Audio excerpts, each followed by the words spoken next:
So why didn't Hashem reveal the truth? Because when the brothers saw Joseph, they made a vow that none of them would tell their father, and they did, and they included God in their vow. So mo to nga, wala yun muhatag ang makagagaham og divine providence para musulti kang Jacob nga mo nay nahitabo kang Joseph. Wala gyud musulti ang mga gahom because giapil siya sa mga igsuon sa vow. Mo na dili gyud maayo nga mustorya ta unya labi na gyud negative, iapil nato ang makagagahom. Kita ganitag kontra, ingon day tag Hashem na'y bahala na. Wala ta kabalo nga sa ato nakitang kontra. Gitagaan tag mga lesson ni Hashem. Tungod kay ang Hashem dili siya gusto nga ikaw mo example sa imong lesson. Gusto ni Hashem nga mutan-aw lang ka sa example. It is better for you to learn from the experience of others than to learn from your own experience. Sa kadaghan natong experience once mutabok kag kalsada, maligsan ka, lingo-lingo ka. Di dahil ni maayo ding magtabok nga dili maglingi-lingi. Sige lang, next time, mulingi-lingi na ko. Pangutana na pa ba next time? Wala na. Maligsan na ka. Patay ka, hindi ka patay. May lagbuhion ka. Nabuhi po ka, angol po ka, wala kay tiil. Kung saan man yung pag next time? Yes, you can learn. Pero pangutana na ba next time? Wala na. Mao nang gipakita tag mga mali, gipa-experience tag mali in order for us to learn the lesson. So it's up to us to grasp the lesson. Ngano man, kung kabalo lang ta mutan-aw sa lesson sa atong palibot kung unsay mga hitabo, naa na tanan. Ngano ang iring nidagan man dire? Oh, makita man ninyo naawa dira dagan may iring. Pero ngano nidagan man ang iring? Wala man may iring. Pero anong dagan man magiring? Wala man minabuhi iring. Mapakaon man ka, di muraghan sila. Di dagan ang iring. Ano man? Diri man sila managan sa dihang bubuan sila sa silingan o inini tubig. Himalatyon sila asa sila dagan dire. Sa dihang biyaan sila diha kay ang tag-iya nila di gusto iring, gibiyaan sa kalsada walay kaon. Asa man sila? Dire. Nya kay di man katabok didto kaysa may nagdala ang iring pod. Dili nila anak. Unsa may gibuhat sa iring? Anita diri dong. Gidala diri ang iring tuta gamay. Tigmuta-muta kay walay kaon. Gidala dire. Kisay nagdala laing pong iring dili ni ay kunsa.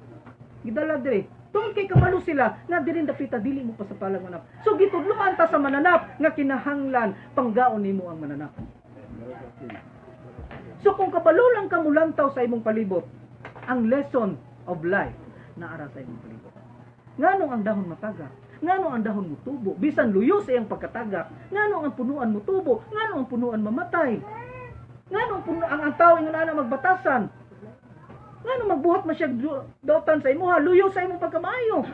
Nagbuhat na tag maayo sa ilaha pero istoryahan lang gihapon tag dili maayo. We have to learn gikan sa ato ang palibot. Dili kinahanglan maminaw ta musakay ta sa mga istorya nga mali. Once gani ang ilang istorya dili mao para sa imuha, naghatag og negative effect sa imuha, then that is lasyonara o ngayog sakay ana. Dili ta diretso mas maayo pa dito ko sa Sabadista sa una kay may pasila di pa magstorya sa kuwag dautan. Dito magstorya ana kay tungod kay giapil nimo ang Hashem ana. Giapil nimo ang Hashem. Ug ang Hashem dili na gina mo pakita sa imo tungod kay sa imong baw sa imong gisulti giapil nimo ang makagahom.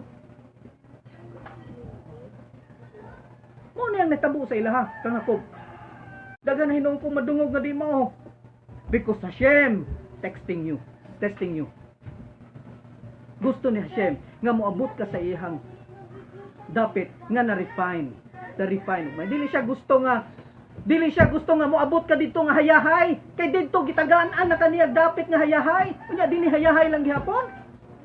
Diyan ingon ta sa kon ganiha sa komentary sa Rashi nga ang righteous nga tao dili makatiraw og hayahay dire tungod kay gitagaan na siya og dapit nga hayahay.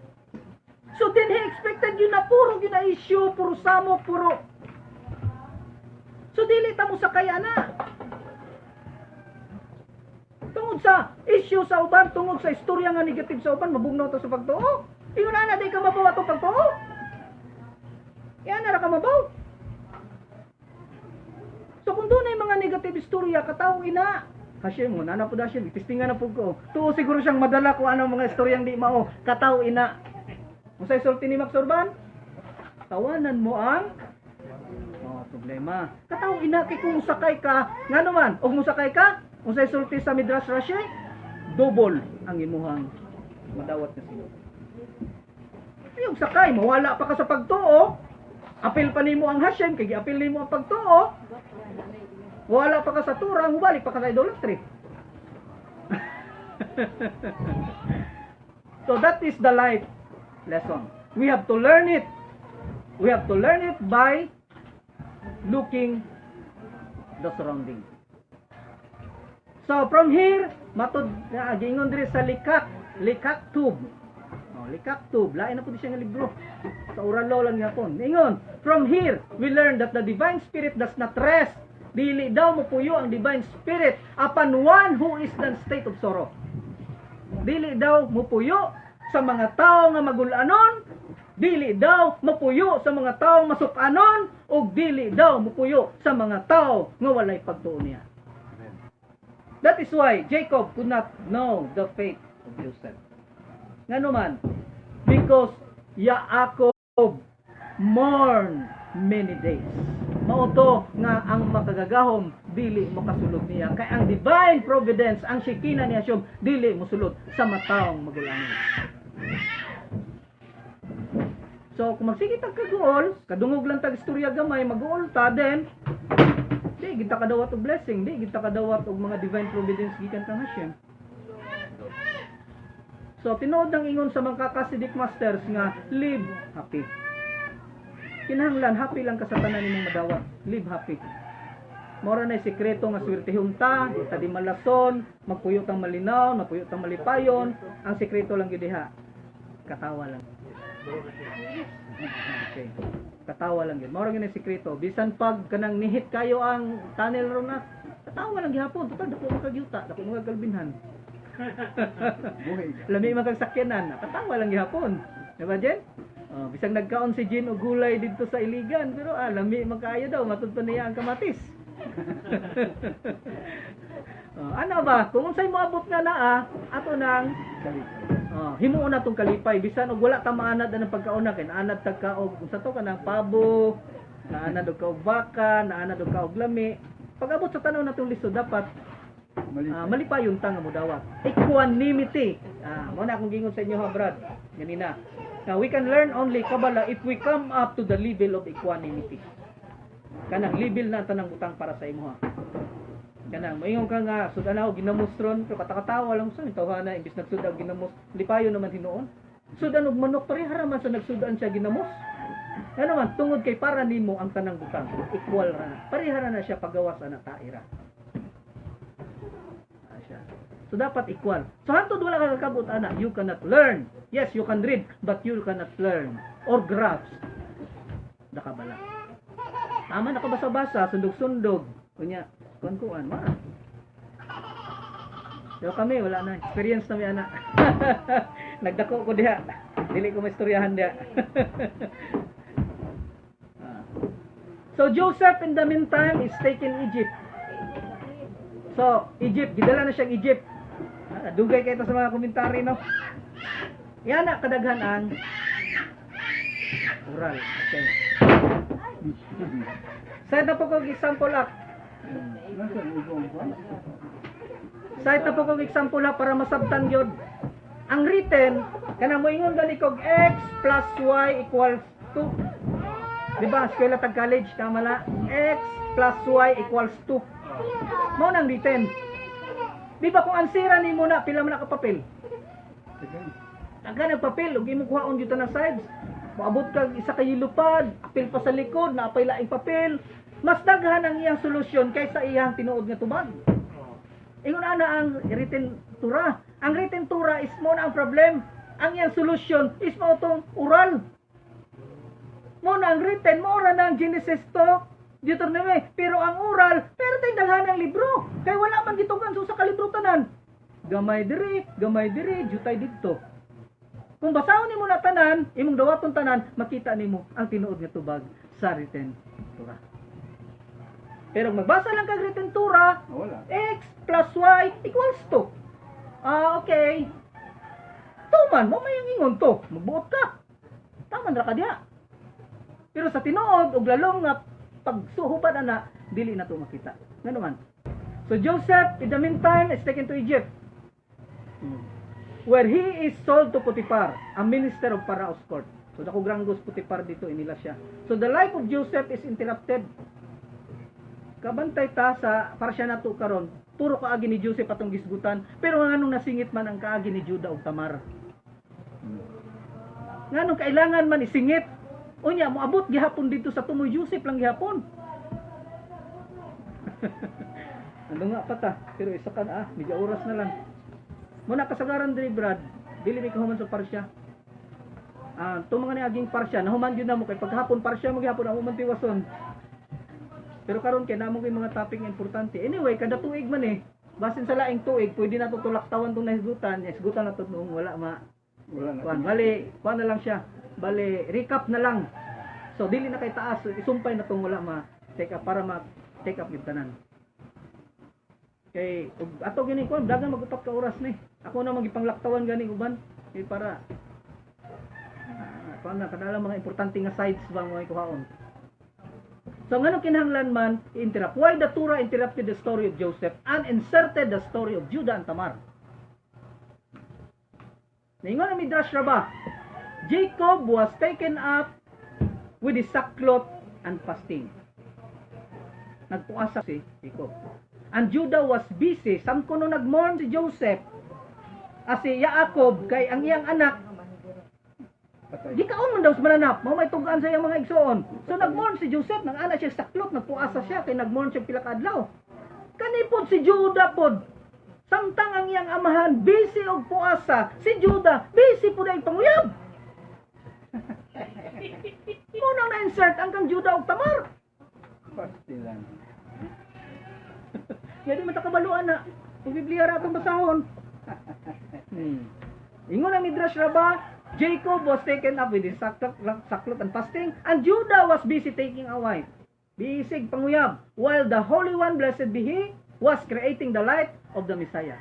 So tulo silang nabuhat anong panahon na. Si Jacob, bisig puasa. Si Judah, bisig panguyab. Ang makagagahumbod, busy og buhat sa soul sa Messiah. That is according to Midrash Rabbah. Now this is the story of Judah and Tamar. Inaw ta kay gwapo biya kay kundi sila kaagi. Tuo putang dautan kay ni si Tamar. Asawa ni sa anak ni Judah nga si Ir. Namatay si Ir, gipulahan ni Unan. Sa dihang namatay si Unan, gustong pulihan ni Tamar nga mahimong asawa si Sheila. Ikatulong anak nga lalaki, pero bata ko man. Pwede. Ato, ingana ni ang kaagi, para gyud makita na to. So when Ir comes an age, sa dahang eksakto nag-edad si Ir, kamagwang ang anak ni Judah. Judah marries, giminyo ni Judah si Tamar, si Ir, ngadto kang Tamar. So Ir was wicked person. Wicked in the sight of Hashem. So Ir dies young. Unsa may rason ngano nga namatay siya sayo? Niingon ang Talmud Rashi, Ir was guilty of the same sin of Unan. Sa iyang igsoon kay pagkahuman ni Unan, balaod ni Ir, balaod man sa Hudiyo nga ang makigminyo og muhatag anak. Sa naminyuan siyang igsoon, isang igsoon ra para mabangon ang dungog sa iyang maguwang. So nagiminyo po ni Unan. Karon pareha sila namatay og sayo tungod sa sala nga wasting of sin. Tungod kay si Ir dili gustong magkaanak, sama nga si Unan dili gustong magkaanak, busa na waste in ilang sin. Gamitan siguro niya withdrawal, kung sabay sistema yang gigamit nga na withdraw man niya, so na waste ang ilang sin. So, ningon ang Talmud Rashi, Ir was guilty of the same sin of Unan, of spilling his seed, as it is written regarding Unan. God killed him too. So gipatay po ni Hashem ang si Unan. Unan's death was by the same cause as Ir. And why did Ir spill his seed? Ngano man pong dili man pod. Ngano gispill man pod ni Ir ang iyahang seed? So that Tamar should not become pregnant. Kay hadlok di ay si Ir nga mabuntes si Tamar. Tungod kabalo baya kaning buntis mapangit baya. Payo lang kung ang anak babae. Kaya ang babae mo gwapo man basta buntis o babae. Pero mabuntis ganing lalaki, ang babae anak mapangit. Hadlok si nga mo pangit ang iyang asawa. Kaya nga naman, usa day basta mga anak. Mudako ang batang, mudako ang tutoy, mudako ang lawas. Mayaya na, onya, manimaho ng tas. Tumausap ba? Dili mo gusto si Ngayon na niya asawa, gusto mo niya perminting gwapa. O to, dili siya gustong magkaanak. Same as unan. Nga naman. Unan. Ingon sa atong balaod, kay ang imong igsuon namatay man, imong pangasaon niya, kay disgusto ba si unan? Dili gusto si unan nga maminyo. Pero tungod sa balaod, giminyoan unan. Dili po siya gusto makabaton og anak kang Tamar. For the same reason, nga basig mausab ang dagway ni Tamar. Diba? Imo asawa, Brad, lehi sa dalaga pa, no? Kaya akong asawa, sa dalaga pa na, puti man na. Karon gagong na. Nilagong man karon. Nya iya pasanginlan ra ba mo ingon ra ba din siya sa among gidakdakan manggud na. So mausab. Basta makaanak mausab. So mo to ibutang nga dili gusto ni og ni unan. Mo to nga gi spill nilang seed. Ug tungod sa pag-spill nila sa ilang seed, nakasala sila. Tungod kay ang spilling of the seed is the same sin with the during the flood. Maudo na yung hitabo sa panahon sa flood. Tungod sa panahon before the flood, prior the flood, ang hitabo dito is unay-unay na lalaki-lalaki, babae-babae.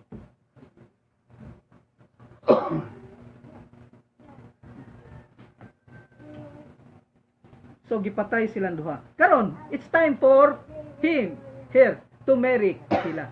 Kamanghurang anak ni Judah. Pero ang problema kay si Sheila, hulat man siyang mudako, gamay pa man si Sheila. Unya, paglabay sa mga tuig, wala may interes na pakita man si Judah nga wala interes nga maminyo si Tamar siyang anak. Mura man siyang naglikay-likay. Na imbis insakto ng minyo ani Tamar, di naman po si Judah. Moto nakahuna-huna si kuan nga ningon ba yang propesiya nga sa ako ang kaliwat mo gawas ang progeny. Ang masyak, nakabalo siya ba kay righteous man gud si Tamar? Righteous siya nga babae. Makita ninyo na anong righteous ta. Kinsay mo declare nga righteous siya. Kita ninyo na unya. Righteous siya nga babae. Busa makakita siya future. Makatat kita siya past. Kung nakita niya sa future, nagikan sa iyaha ang musunod nga mga hari o propeta. Gikan kang Tamar. Gusto niyo ko makaanak sa kaliwat ni Judah. Ana siya. Usaon man nga namatay naman ang duha. O ang isa, wala may interes si Judah. Kung dili ko makaanak kang Sheila, then kinahanglan makaanak ko kang Judah. Muna plano ni Tamar. So sa diha nga nadungog niya nga si si Judah moadto didto sa timnan. Usa na siya kadapit nga daghag sagbot aron magtugoy siyang mga kanding, siyang mga mananap. Og si Tamar nagdali-dali og kuha siyang mga sanina gitabong niya. Siyang naong og dito nagatang sa gitawag og crossroads. Kanang kanto ba? Dito naglingkod-lingkod. So she wrapped herself with veil, wrapped herself, and sat for the crossroad, which is by the way of Timnah. Dala na siya paingon sa lugar sa Timnah. Naingon ang Midrash Rabbah, duha ka babay ang nagcover sa veil nga nakaanak og kambal. Una, si Rebecca. Sa diha nga gikuha siya ni Eliezer didto sa kamot sa iyang amahan. Nagtabong siya. Unya, si Rebecca, nakaanak og kambal. Si Jacob si Esau. Kanipod si Tamar, nagtabon pod sa diha. Nagtabon siya, niya nakuha siya ni Judah, nakaanak pod siya kambal. Ang kabalo ba ta nga nakaanak siya kambal? Kaanak siya kambal. Ang iyang anak si Pires og si Zerah. Dinhi kang Pires, dinhi ni gawas ang kaliwat sa prophets. Og dinhi kang Zerah ni gawas ang kaliwat sa hari. So prophets and kings ang nigawas ng Tamar. So two women covered, si Rebecca og si Tamar. So when Judah saw her, so diha nakita niya, dahitot, buring ni, atang-atang sa kalsada, bisan kita, tindog-tindog ka ng daplin bahada. Usa may hunahuna na to, grabe kadlaw no, na asam day nigikan, kani hulat ni customer. Tingnan na po si Juda gunahuna. Hulat ni customer, harlot ni bayhana ni, atang-atang man siya diha. So, actually ang istorya gyud ani, niingon ang Talmud Sutta, walay hunahuna si Juda daw nga manghagit atong bayhana. Pero niingon mangguda ang angel. Niingon ang Talmud Nasir nga pag-agi gini sa tungod ni Tamar, niingon ang anghel, ang makagagahom mismo nagpadalag anghel sa last. Kanang kaibog ba?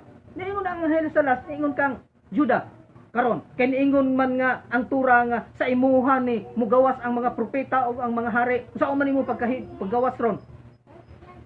Nga patay naman nimo asawa kay atong panahon na mao may pagkamatay siyang asawa. Kisa asa man nimo pagawason ron? Pag tanaw niya sa babae, mao tong napugos siya. Unsa may gibuhat niya? When Judah saw her, he thought her to be a harlot because she had covered her face. Hadlok makitaan. Mao nga harlot siguro buring, hadlok makitaan. Mao unsa may ang buhat? Dibalik siya. Balikan niya. Ana day siya nga and said, "Come now." Dali. Ana si Judah. Ali, please let me come into you. Sa ato pa ng sinultihan. Ali, sagdahi ko labtan ta ka. Ano niya ba? Pero wala daw siya kabalo nga iya day itong daughter-in-law. Pag ingon ka ng tapon man, di, labtan ta ka. So dayon ang Talmud Sutta 10b, every daughter-in-law who is modest in her father-in-law. Mana na to ha, niingon ang Sutta, ang Talmud Sutta, bisan kinsa nga babay nga asawa sa akong anak nga lalaki nga himong modest sa iyang father-in-law para sa akong anak. Asawa niya si Jose, kung modest siya sa iyang father-in-law sa akoa, makaanak siya og prophets and kings. Tato pa, makaanak siya og bata nga swertehon. Buha ang akong binalay, matinahuron, unya mo respeto sa kuha, makaanak daw siya bata na swertehon. Mao na kinahanglan kayo sa usa ka anak, bisan pag binalay lang siya or kanang masamong, kinahanglan tahuron gyud nila ang ilang ugangan, kay sa ilang pagtahod sa ilang ugangan, swertehon siya. Sa side ni Joseph is giswerte si Tamar. Ngano man, nahimo man siyang modest sa atubangan sa iyang ugangan. Mao nagtabon siya kay dili kay hadlok siya makitan, kun dili nagtabon siya aron dili makita ang mga lawas. Modest siya. So, giswerte siya. Gitagaan siya anak kan Juda nga usa ka hari o usa ka propeta. Kinsa may iyang anak nga propeta? Si Isaiah. Nga anak ni Amos. Anak ni Amos. So, sa kaliwat siya ni Tamar. Kinsa man ang hari nga anak ni Tamar? Si David mismo. David. Kaliwat na ni Tamar. Kaya ingno na to, buring sa Tamar. Hindi. Ningon ang Talmud Nasir. Tamar committed harlotry and gave birth to kings and prophets. Zimri committed harlotry. Kinsa man ni Zimri? Katong gituhog di Pinkas ba? Sa istorya na mo ganina sa Parshat Pinkas. Di ba pagkakita niya nga mga gwapang Midianite, gidala niya ang Midianite dito sa ilang kampo ug iyang gipangasawa. O nakakumit daw o nakahilabot daw og harlot si Zimri. Committed harlotry. And on his account, daghan ang nangamatay nga Hudyo. Kanon, gitungloon sila ni Shem tungod sa iyang gibuhat. While kang Tamar committed og harlotry for the sake of heaven. Yes, he committed harlotry, but not for the sake of lust, but for the sake of heaven. Tungod kay kabalo siya nga sa iyahang dugo mugawas ang usa ka propeta ug ang usa ka hari. Usa ka propeta nga mao si Isaias nga anak ni Amos ug usa ka hari nga mao si David. Amen. Ano kahuna-huna man po si Juda ato? Gisultihan naman siya sa angin. Ang ilan na kay Kristo. Yes. Una-una siya atong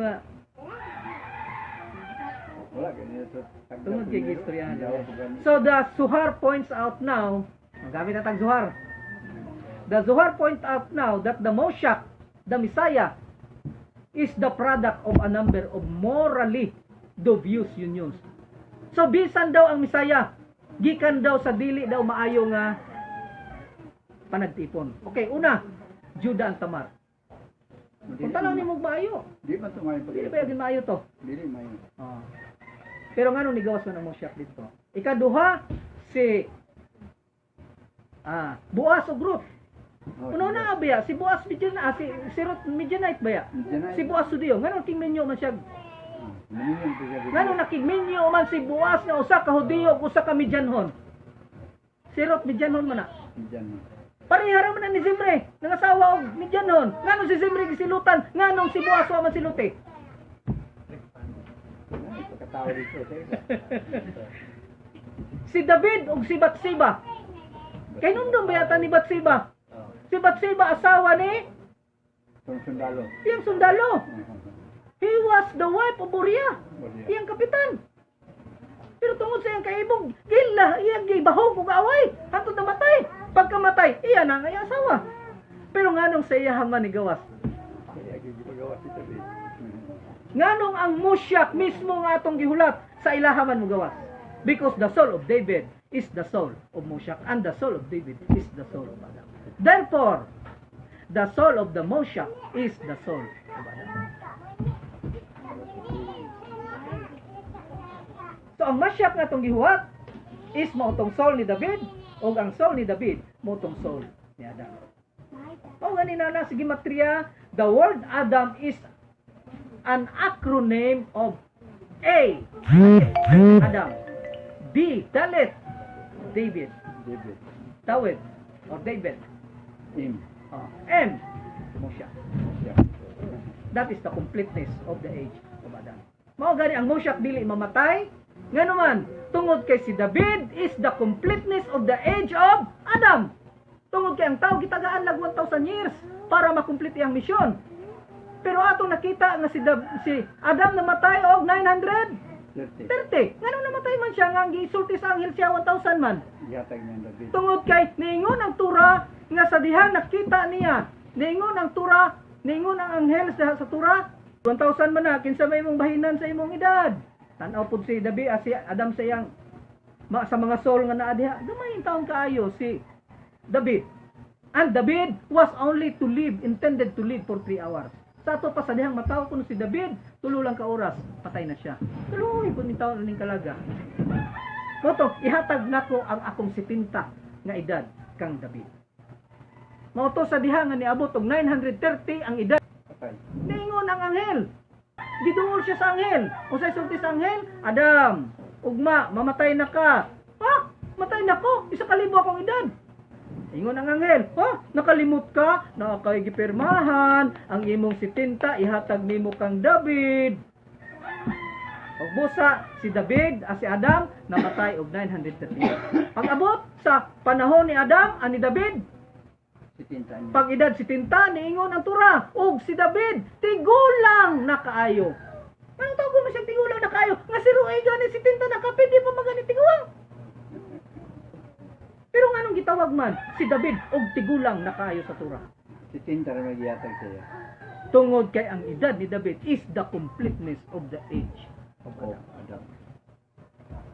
So, sa diha na kumpleto ang age, human na iyang panahon. Pangutana, mamatay pa ba siya? Di na. Human naman iyang panahon. Saan pa man pagkamatay? Saan pa man pagkamatay? Mao nga ang Moshiach, dili pwede mamatay. Because humana ang iyang panahon. Kung dili ang iyang panahon isang paghari. Mao na ang Moshiach, dili mamatay. Kung naay mo declare nga siya ang Moshiach, unya mamatay siya, then he is not a Moshiach. Bisan pag-usaon na to na moangkon diha, bisan pag naa siya tanang ilhanan, unya mamatay siya, dili na siya mao. Kaya ang Moshiach dili na mamatay. Ano, humana ang iyang panahon. Ang iyang panahon isang paghari nang ngadto sa walay katapusan. Amen. Oh, say shalom.